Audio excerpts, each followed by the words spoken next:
بسم الله الرحمن الرحيم. بسم الله الرحمن الرحيم. الحمد لله رب العالمين والعاقبة للمتقين والصلاة والسلام على أشرف الخلق والمرسلين وعلى آله وأصحابه وأتباعه أجمعين، أما بعد. عزیز طلباء، کتاب الہدایہ جو 40 کا سبق نمبر 248 ہے، اور اس سبق میں انشاءاللہ جنس استثناء الاقرار کے متعلق بات کریں گے، اور کتاب کی عبارت وَلَوْ اسْتَثْنَى الْإِقْرَارَ سے لے کر وَلَا يُدْفَعُ الْمَالُ إِلَيْهِمَا تک ہوگی۔ آتے ہیں اصول کی طرف، تو اصل نمبر 1، الامر بالشیء لا يتناول ضدہ، کسی چیز کے بارے میں حکم دینا اس کی ضد کو شامل نہیں ہوتا۔ نمبر 2، الکلام لا يحمل على الحقیقة المہجورہ، کہ جو حقیقت چھوڑ دی گئی ہے اس پر کلام کو محمول نہیں کیا جائے گا۔ نمبر 3، المناقض لا قول له، مناقض کے قول کا اعتبار نہیں کیا جائے گا۔ نمبر 4، لا تسلیط فیما لا یملکہ المسلط، کہ مسلط کرنے والا اس چیز کا خود مالک نہیں ہے تو اس میں کسی اور کو بھی مسلط نہیں کر سکتا۔ نمبر 5، الوکیل بالخصومت وکیل بنفس الجواب، وکیل بالخصومہ نفس جواب کا وکیل ہوتا ہے۔ آتے ہیں فصول کی طرف، تو جن سے الوکیل بقبض العین لیس بوکیل بالخصومہ، اس کو 5 فصول میں تقسیم کیا ہے۔ فصل نمبر 1، التوکیل بالخصومت مطلقاً، مطلقاً کسی کو خصومت کا وکیل بنایا گیا ہے۔ تو اس صورت میں احناف کے ہاں وہ نفس جواب کا وکیل ہے، اور امام ظفر اور امام شافعی رحمہ اللہ تعالیٰ کے ہاں اس کے انکار کا اعتبار نہیں کیا جائے گا۔ نمبر 2، توکیل بالانکار، کہ انکار کا اسے وکیل بنایا گیا ہے تو اس کے اقرار کا اعتبار نہیں ہوگا، اس لیے کہ صراحتاً جو بات کہی جائے وہ دلالتاً کہی ہوئی بات سے بڑھ کر ہے۔ نمبر 3، التوکیل بالاقرار، کہ اقرار کا کسی کو وکیل بنایا گیا تو اس صورت میں صرف اقرار کا اعتبار ہوگا، انکار کا نہیں ہوگا۔ التوکیل بالخصومت مع الاجازت بالاقرار، کہ اقرار کی اجازت کے ساتھ ساتھ کسی کو وکیل بنایا گیا ہے تو یہ شخص انکار اور اقرار دونوں کا مالک ہے۔ التوکیل بالخصومت مع عدم الاجازت بالاقرار بالانکار، یہ 5ویں فصل ہے، تو اس صورت میں بھی وکیل انکار اور اقرار دونوں کا مالک ہوگا۔ آتے ہیں کتاب کی عبارت کی طرف، فَلَوْ اسْتَثْنَى الْإِقْرَارَ فَعَنْ أَبِي يُوسُف رحمہ اللہ تعالی أَنَّهُ لَا يَصِحُّ لِأَنَّهُ لَا يَمْلِكُهُ، اور اگر مؤکل نے اقرار کا استثناء کیا تو قاضی ابو یوسف رحمہ اللہ تعالی سے منقول ہے کہ یہ استثناء درست نہیں ہے، کیونکہ مؤکل اس کا مالک نہیں ہے۔ وعن محمد رحمہ اللہ تعالی انہ یصح، اور امام محمد رحمہ اللہ تعالی سے منقول ہے کہ یہ استثناء کرنا درست ہے۔ لأن للتنصیص زیادت دلالت علی ملکہ ایاہ، اس لیے کہ تصریح کرنے کی وجہ سے اس بات پر زیادہ دلالت ہے کہ مؤکل انکار کا مالک ہے۔ وعند الاطلاق یحمل علی الاولی، اور اطلاق کی صورت میں اولا پر محمول کیا جائے گا، وہو مطلق الجواب، اور وہ مطلق جواب ہے۔ وعنہ انہ فصل بین الطالب والمطلوب، اور ان سے منقول ہے کہ انہوں نے مدعی اور مدعا علیہ کے مابین فرق کیا ہے۔ ولم یصحح فی الثانی، اور دوسرے میں یعنی مطلوب میں درست قرار نہیں دیا ہے۔ لکونہ مجبورا علیہ، اس لیے کہ وہ اس پر مجبور ہے۔ ویخیر الطالب فیہ، اور طالب کو اس میں خیار دیا جائے گا۔ وبعد ذلك یقول ابو یوسف رحمہ اللہ تعالی، اس کے بعد قاضی ابو یوسف رحمہ اللہ تعالی فرماتے ہیں کہ ان الوکیل قائم مقام الموکل، کہ وکیل مؤکل کا قائم مقام ہے۔ واقرارہ لا یختص بمجلس القضاء، اور مؤکل کا اقرار مجلس قضاء کے ساتھ خاص نہیں ہے۔ فکذا اقرار نائبہ، تو اسی طرح اس کے نائب کا اقرار بھی۔ وَلَوْ اسْتَثْنَى الْإِقْرَارَ، اس عبارت کا تعلق سابقہ درس میں امام شافعی رحمہ اللہ تعالی اور امام ظفر رحمہ اللہ تعالی کی طرف سے پیش کردہ دلیل وَيَصِحُّ إِذَا اسْتَثْنَى الْإِقْرَارَ کی ساتھ ہے، یعنی وہ فرماتے ہیں کہ توکیل سے اقرار مستثنیٰ کرنا درست ہے، تو اس بات کی دلیل ہے کہ اقرار لوازمات توکیل میں سے نہیں ہے، لہٰذا وکیل نہ تو مجلس قضاء میں اقرار کر سکتا ہے اور نہ ہی مجلس قضاء سے باہر۔ تو اس کا جواب دے رہے ہیں کہ اقرار کا استثناء کرنا یہ ہمارے ہاں درست نہیں ہے۔ فعن ابی یوسف رحمہ اللہ تعالی، چنانچہ قاضی ابو یوسف رحمہ اللہ تعالی سے منقول ہے کہ توکیل بالخصومہ سے اقرار کو مستثنی کرنا درست نہیں ہے، کیونکہ موکل اس کا مالک نہیں ہے، اور مالک نہ ہونے کی وجہ یہ ہے کہ اگر وہ استثناء اقرار کا مالک بن جائے تو اس کا مطلب یہ ہوگا کہ صرف وہ انکار ہی کر سکتا ہے، چاہے وہ حق پر ہے چاہے باطل پر ہے، اور صرف انکار کا مالک ہونا یہ شرعاً درست نہیں ہے۔ تو ہمیں یہ بات بطور الزام کہنا کہ توکیل بالخصومہ سے اقرار کو مستثنی کیا جا سکتا ہے، تو اس سے معلوم ہوا کہ اقرار لوازمات توکیل میں سے نہیں ہے، لہٰذا وکیل نہ مجلس قضا میں اقرار کر سکتا ہے اور نہ ہی مجلس قضا سے باہر، یہ بات ہمیں تسلیم نہیں ہے۔ وعن محمد رحمہ اللہ تعالی، اور امام محمد رحمہ اللہ تعالی فرماتے ہیں کہ مؤکل کے لیے توکیل بالخصومہ سے اقرار کو مستثنی کرنا درست ہے، اور یہ اس وجہ سے نہیں کہ اقرار لوازمات توکیل میں سے نہیں ہے، بلکہ اس وجہ سے کہ اس میں اس بات پر زیادہ دلالت ہے کہ مؤکل انکار کا مالک ہے، تو جب وہ خود مالک ہے وہ کسی اور کو بھی مالک بنا سکتا ہے۔ وعند الاطلاق، یہ تو اس صورت میں تھا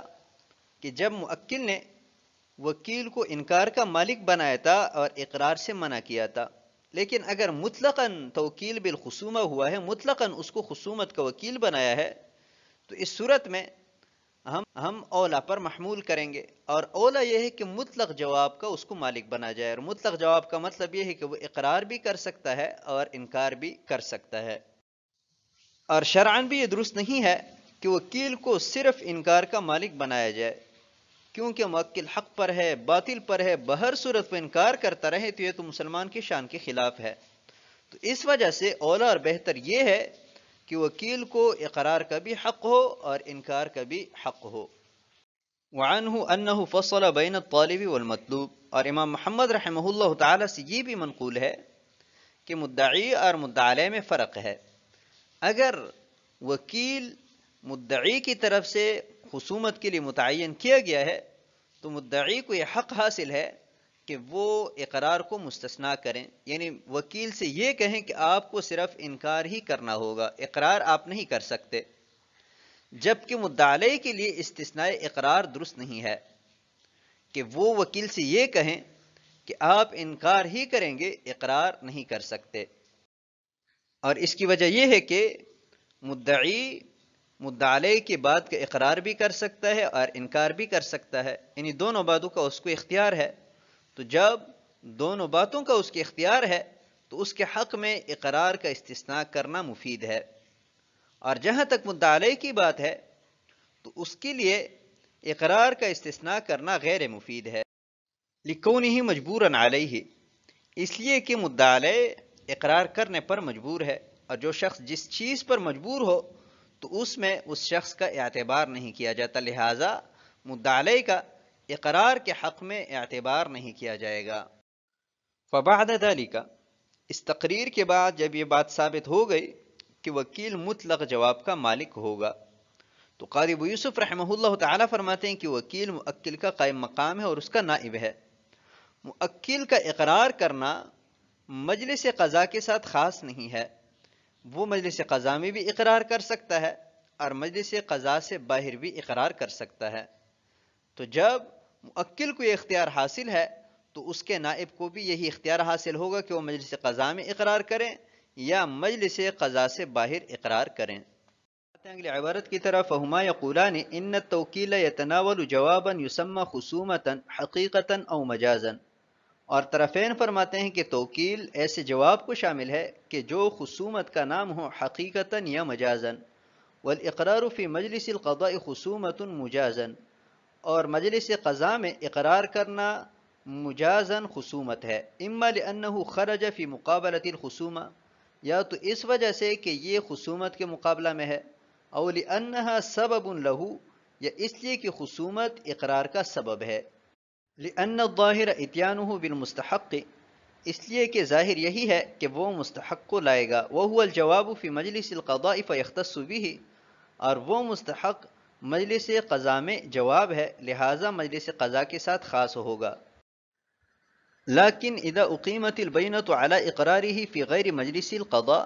لیکن اگر مجلس قضاء کے علاوہ میں اس کے اقرار پر بینہ پیش کیا گیا، یخرج من الوکالت،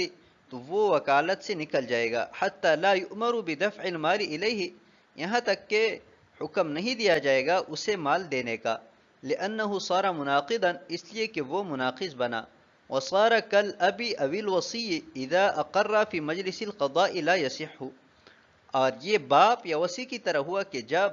وہ مجلس قضاء میں بچے کے خلاف اقرار کرے تو یہ اقرار درست نہیں ہے، ولا يدفع المال الیہما، اور مال انہیں نہیں دیا جائے گا، وہما یقولان، طرفین فرماتے ہیں کہ وکیل مطلق جواب کا مالک ہے، یعنی اقرار بھی کر سکتا ہے اور انکار بھی کر سکتا ہے، لیکن اقرار صرف مجلس قضاء کے ساتھ خاص ہے، مجلس قضاء سے باہر وہ اقرار نہیں کر سکتا۔ اور اس پر صاحب ہدایہ نے ان کی طرف سے 3 دلیلیں ذکر فرمائی ہے۔ پہلی دلیل یہ ہے کہ توکیل ایسے جواب کو شامل ہے کہ جو حقیقتاً خصومت ہو یا مجازن خصومت ہو۔ حقیقتاً خصومت تو یہ ہے کہ وکیل مجلس قضاء میں انکار کریں، اور مجازن خصومت یہ ہے کہ مجلس قضاء میں وکیل اقرار کریں، تو یہ بھی مجازن خصومت کے باب میں سے ہیں۔ لیکن اگر مجلس قضاء سے باہر اقرار کرتا ہے تو یہ نہ تو حقیقتاً خصومت ہے اور نہ ہی مجازن، اس وجہ سے ہم نے وکیل کے اقرار کو مجلس قضاء کے ساتھ خاص کیا۔ اما لانہ خرج فی مقابلۃ الخصومہ، یہ دوسری دلیل ہے کہ مد مقابل خصم نے مجلس قضاء میں مقدمہ دائر کیا ہے، تو ابھی اگر مجلس قضاء میں وکیل جواب دے گا تو اس مقدمہ دائر کرنے والے کے دعوے کا جواب ہوگا، اور اگر مجلس قضاء سے باہر یہ اقرار کرے گا تو یہ مقدمہ دائر کرنے والے کے جواب کا جواب نہیں ہوگا، اس وجہ سے طرفین نے مجلس قضاء کے ساتھ اقرار کو خاص کیا۔ اولی انہا سبب لہو، یہ تیسری دلیل ہے کہ خصومت سبب ہے اقرار کا، یعنی خصومت سبب ہے اور اقرار مسبب ہے، تو مسبب کو سبب کا نام دیا، یعنی اقرار کو خصومت کا نام دیا، اور خصومت مجلس قضاء میں ہوتی ہے، تو اس وجہ سے ہم نے وکیل کو مکلف بنایا کہ وہ اقرار مجلس قضاء میں کریں، مجلس قضاء سے باہر نہ کریں۔ لأن الظاہر اتیانہ بالمستحق، اتیانہ بالمستحق سے مراد طلب المستحق ہے، یعنی مدعی کا اپنے مستحق چیز کا مطالبہ کرنا، تو وہ مطالبہ چونکہ مجلس قضاء میں کرتا ہے تو جواب بھی مجلس قضاء میں ہی ہوگا، اقرار مجلس قضاء کے ساتھ خاص ہوگا۔ لیکن اذا اقیمت البینہ علی اقرارہ، سابق میں ہم یہ بیان کر چکے ہیں کہ طرفین کے ہاں وکیل صرف اور صرف مجلس قضاء میں اقرار کا مجاز ہے، مجلس قضاء سے باہر اقرار نہیں کر سکتا، تو اگر بینہ پیش کیا گیا کہ وہ مجلس قضاء سے باہر اقرار کر چکا ہے تو اس کی وجہ سے یہ وکالت سے معزول ہو جائے گا اور وکیل نہیں رہے گا، اور قاضی صاحب بھی اسے مال دینے کا حکم نہیں دیں گے کہ اسے مال دیا جائے، لأنہ صار مناقضا، اس لیے کہ مجلس قضاء سے باہر اقرار کر کے اس نے موکل کی مخالفت کی ہے، اور وکیل جب موکل کی مخالفت کرتا ہے تو اس کی وکالت ختم ہو جاتی ہے اور وہ تصرف خود اس پر نافذ ہوتا ہے۔ وصار کالاب او الوصی، اور اس کی مثال ایسے ہیں کہ چھوٹے بچے یا بچی کے لیے کسی پر مال کا دعویٰ کیا گیا، تو مدعی علیہ پر مال کے واجب نہ ہونے کا مجلس قضاء میں باپ یا وصی نے اقرار کیا، یا مدعی علیہ نے جب انکار کیا تو اس انکار میں باپ یا وصی نے اس کی تصدیق کی، تو ان دونوں کا یہ اقرار یا یہ تصدیق درست نہیں ہوگی۔ ولا يدفع المال الیہما، اور اس کے بعد اگر مال ثابت بھی ہو جائے تو چھوٹے بچے اور بچی کی طرف سے نیابتاً ان کو مال نہیں دیا جائے گا، کیونکہ ان دونوں نے چھوٹے بچے اور بچی کے لیے عدم وجوب مال کا اقرار کیا ہے، یا مدعی علیہ نے جب بچے اور بچے کے مال کا انکار کیا تو اس کی تصدیق کی ہے، تو اس کے بعد ان دونوں کو مال لینے کا حق نہیں رہے گا۔ تو جیسے یہاں پر باپ اور وسی نے جب بچے اور بچی کے خلاف اقرار یا تصدیق کی تو ان کو بعد میں مال لینے کا حق نہیں ہے. ایسے ہی جب وکیل نے موکل کے خلاف اقرار کیا تو بعد میں موکل کے حق میں اس کا انکار معتبر نہیں ہوگا.